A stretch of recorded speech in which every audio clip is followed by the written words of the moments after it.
Welcome to the Dylan Hildreth Show. I am Dylan Hildreth, and today it's the NFC Championship game. We're going to talk about it because I have questions, especially for the guys in stripes. But before I get into that, make sure to like the video, subscribe to the channel, hit the notification bell so you don't miss any of the videos, including the AFC Championship review that I'm doing. That'll come out later on today. So, I took a look at the penalty numbers as soon as this game ended. San Francisco, 11 penalties for 81 yards. And for a team that's as well coached as Kyle Shanahan's teams are, it felt not just high, but ridiculously high. So I went back to the two playoff games, 3-3. Okay, that's alarming. And then I picked a game where I would expect that there would be quite a few penalties because of how this particular team's roster is filled out and built. The Miami Dolphins, with two of the two fastest receivers in the NFL, in Tyreek Hill and Jalen Waddle. Sure enough, four penalties for 45 yards. And late in that game, you could see the frustration get to the Niners defense, and I don't blame them. I think there was a late hit on, I think it might have been Jalen Hurts, or that might have been the Bengals Chiefs, but you could see the frustration building on that defense. A lot of penalty sustaining drives, and it just makes you wonder, what if these officials, I'm going to say, they went rogue. I mean, a lot of chippiness, and every call went against the Niners, and San Francisco should feel slighted. And to top all of it off, you have Murphy's Law when it came to quarterbacks. Brock Purdy gets hurt on a bad play design, having the backup tight end trying to block the number two sacker in the NFL and Hassan Reddick. And Brock Purdy goes down.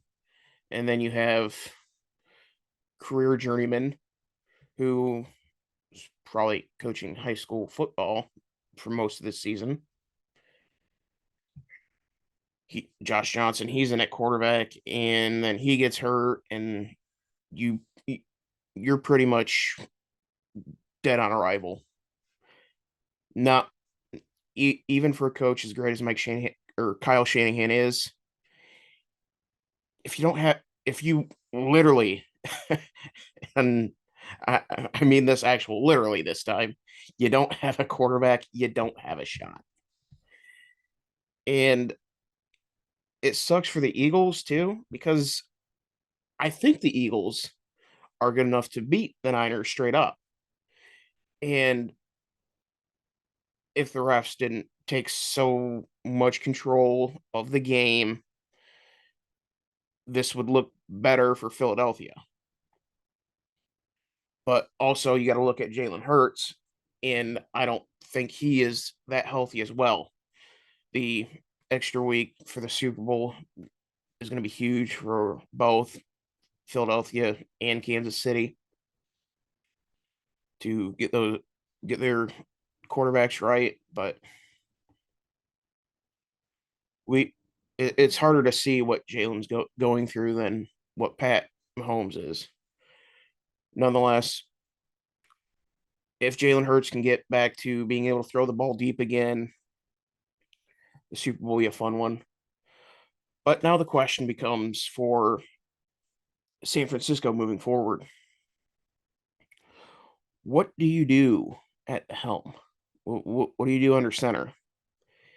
And I think you have to try to get what you can from Trey Lance. I, he's unreliable. He's always hurt. You cannot move forward with him. And then you have Jimmy Garoppolo. It's time to move on from him. His time's run its course. And with this particular team, I think it is a perfect spot for the GOAT, the 46-year-old Tom freaking Brady. I I've been thinking for a while now. uh, This pretty much since Tom Brady said he was going to retire, which if you believe that, then I got beachfront property in Oklahoma. I'd like to sell you right on the Atlantic Ocean. Really nice place. But this, and I know there needs to be a little mobility with Shanahan's offense, but I think this is a lost year for Brady. This is a bit like I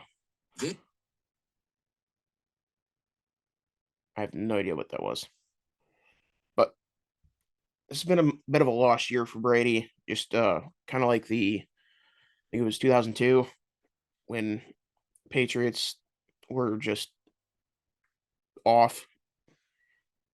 But nonetheless, I think you're going to see under center old number 12 playing for his childhood team and playing for a coach that for the first time in a while, Brady's going to be playing for a coach that he loves and believes in.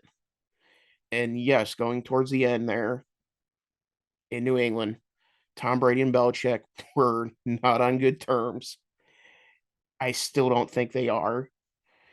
And we're going to see what happens when Brady gets a offensive minded, innovative head coach in Kyle Shanahan, because I think those results are going to be pretty good, and you're going to give him a lot of weapons to work with, a great defense to work with, something he really hasn't had since the Super Bowl win against the Rams. And this Niners defense is better than that defense. But again, congratulations to the Eagles. We'll get more into the future of the Eagles in the Super Bowl review, depending on which way that goes. But nonetheless, thank you for watching. Again, make sure to like and subscribe, and we'll see you later today with the AFC Championship review. We'll see you in the next one.